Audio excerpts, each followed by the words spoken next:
What's your vision of what could be like on the off chance that the president is able to prevail over this rigged mail-in voting?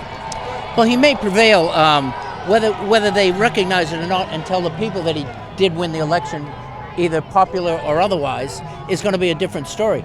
The real key will it be enough Americans to think, gee, maybe we should get on the bandwagon and make America great, because we can. They all know, whether they're from or not, that this is a great country. They know that intellectually. Emotionally, they're afraid to admit it, and they're afraid to admit it to their friends, their parents. It's the kids. I worry about the young kids. They generally don't vote, but they've really made a big push for the young. You look at the ads, the demographic is to the young, and they have some pretty good numbers.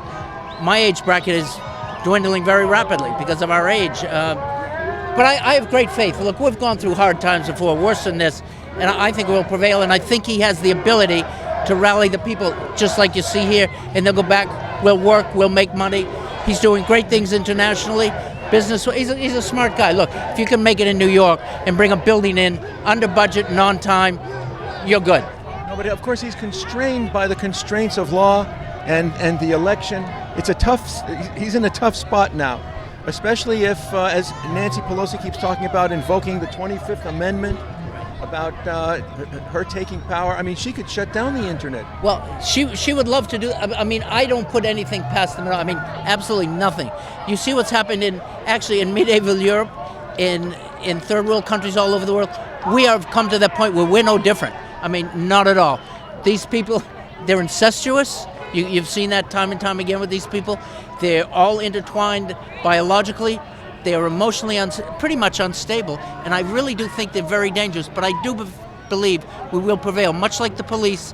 The police now have to band together and say, you know what, we've got to protect one another. We're not protecting the people anymore. We're not allowed to. Our hands are tied. But they're being shot, they're being hit with bottles, rockets, you name it, and they've got to stand up and say, you know, I'm protecting the man to my left and right. That's what you learn when you go in battle. It's a battle buddy. It's not your unit and everything. It's the guy and gal to your left and right. And that's what the police have to do. Once they do, then some of the chaos will stop, hopefully. If not, then you have to bring in the National Guard. You've got to restore order before you do anything. Rule number one, it's the same thing with children, and you're dealing with a childish mentality. If you don't get your kids in control, you'll never control them. They'll be bad kids, and we've seen this. It's insane. It really is insane. It's frightening to think about. I try not to. I try to stay positive. Things like this are very uplifting and very positive. You've never seen so many happy people. Really. I have great faith in the American people. We have a wonderful Constitution, a wonderful Declaration of Independence, the Bill of Rights. They're all pretty close to perfect. But they've usurped that and decided we don't want to follow them. Some people are saying rewrite it. Oh, please. No, just follow the laws. We don't need more laws. We need fewer laws. Just follow the ones that we have. So, you work with a lot of veterans, including World War II veterans. Yes, I do. How do they feel about what's going on? Most of them are absolutely disgusted. Many of them are actually frightened to go anywhere, certainly on their own, because they're perfect targets. They move slowly. You can tell most of them are plowing a furrow with their nose, looking down. And a lot of them are very frightened to go out on their own because they realize there's young people out there who take advantage of them, beat them, rob them. But for the most part, they're a courageous group of guys. I know a lot of them. I'm bringing 10 of them up to the Reagan Library for a Veterans Day event, which will be, I guess it'll be shown on one of the services. I don't know which. It'll be virtual for most people, but I will actually be there in person with some of the fellas. So, yeah. A lot of these guys were raised during the Cold War. They might have served during the Cold War, Korea. Yeah, well, we have some guys that were Cold War warriors as well as Korea. The Korean guys now, they're in their 80s. World War II guys, the young guys, 94, most of them between 94 and 100. But these are people who recognize that communism was the enemy of capitalism. Absolutely. They fought for that. And people forget the Cold War was very serious. But it was the fact that we took incredible measures to prevent it from happening, that it didn't happen. We didn't sit back and say, oh boy, I hope it doesn't happen. Not at all. And people forget that the guys that were the Cold War warriors, although they didn't go out and they didn't suffer maybe PTSD, they didn't win Purple Hearts, they were fighting on a daily basis. And they did a lot. They're to be commended and never forgotten. I have friends that were Cold War warriors and they did a great job. And they're the reason why we had freedom and we had a few minor conflicts, but for the most part it was peaceful for 35, 40 years. Why? It's like when two big guys get together in a bar and say, well, gee, I'd like to hit him, but maybe it wouldn't be worth it. And the other guy thinks the same thing. That's what it comes down to. Both were afraid of the other guy. And it worked. You don't get peace by just sitting on your hands. I'm sorry. It's a nice thought, but that's not what it is. You remember when President Obama, he purged a lot of the generals who he felt were too conservative, weren't liberal enough, and might not back him in case of a coup, a potential coup. I think you're absolutely right. I think the number is somewhere around 200 between the 06, which would be a colonel or a captain in the Navy, to several generals. I mean, and the ones that he didn't, some of the other ones were afraid to actually speak the words because they think, I'll be next. The worst of all, of course, as we all know, is General Flynn.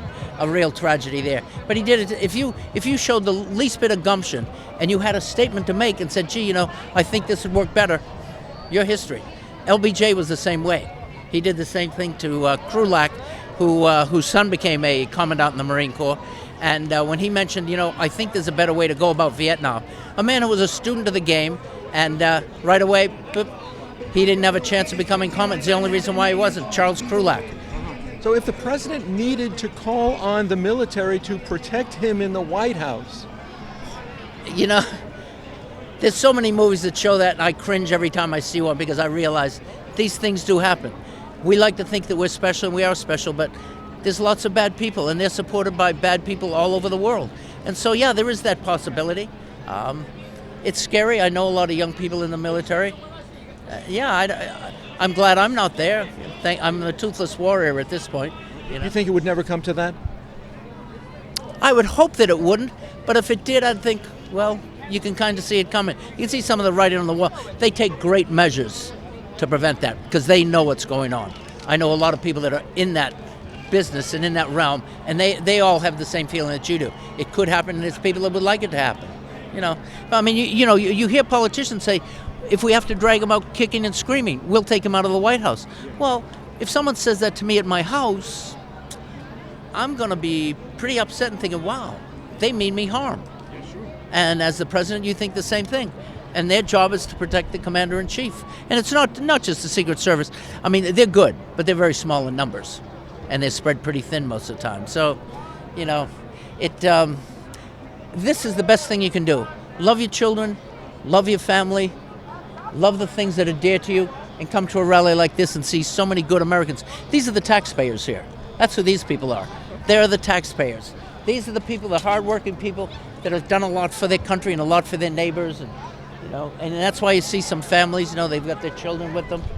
You don't see any vulgar signs like you do at some of the other protests. No, it's all very, very positive. It's President Trump, America, and it doesn't matter what country they're from. That's what thrills me. You see people that have signs made in their native tongue, and yet here they all are, and they all have one thing in common. That's the country of the United States and President Trump restoring it to be great as it should be. Because it is a great country. Always has been, always will be.